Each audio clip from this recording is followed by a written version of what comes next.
This is Nathang valley.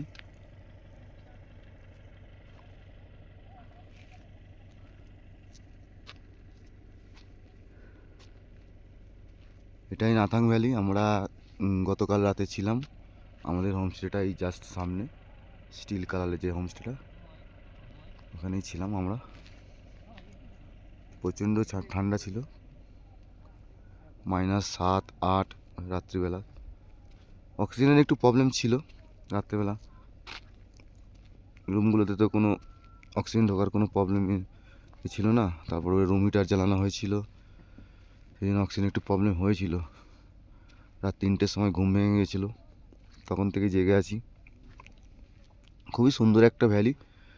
বরফ পড়েছিল 15-16 তারিখে, লাস্ট বরফ পড়েছিল, সেই বরফই এখনও আছে। তারপর থেকে আর কোনো স্নোফল হয়নি, বরফ পড়েনি। চান্স আছে, আজকের ওয়েদার দেখাচ্ছে বরফ পড়ার একটা চান্স আছে, কিন্তু ওয়েদার দেখে মনে হচ্ছে না যে বরফ পড়বে। এবার পাহাড়ে যখন তখন তো ওয়েদার চেঞ্জ হয়, দেখা যাক। ওয়েদার ফোরকাস্টে তো 27 তারিখে স্নোফল হওয়ার দিয়েছে, ফোরকাস্ট দিয়েছে। দেখা যাক কী হয়। অসাধারণ একটা জায়গা। মানে যখন বরফ পড়ে পুরো এটা পুরো ভর্তি হয়ে যায়, তখন গাড়িও আসতে পারে না। জানুয়ারির ফার্স্ট উইক থেকে মোটামুটি এগুলো পুরো ভরে যায়, পুরো সাদাই সাদা।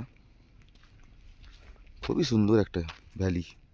সচরাচর এই ঠান্ডায় এখানে কেউ থাকে না, টুরিস্ট খুব কমই আসে। আমরা যা এসেছি, পারমিশন পেয়েছি, রাস্তা খোলা ছিল, পারমিশন পেয়েছি। কিন্তু ডিসেম্বর জানুয়ারিতে টুরিস্ট খুব কমই আসে।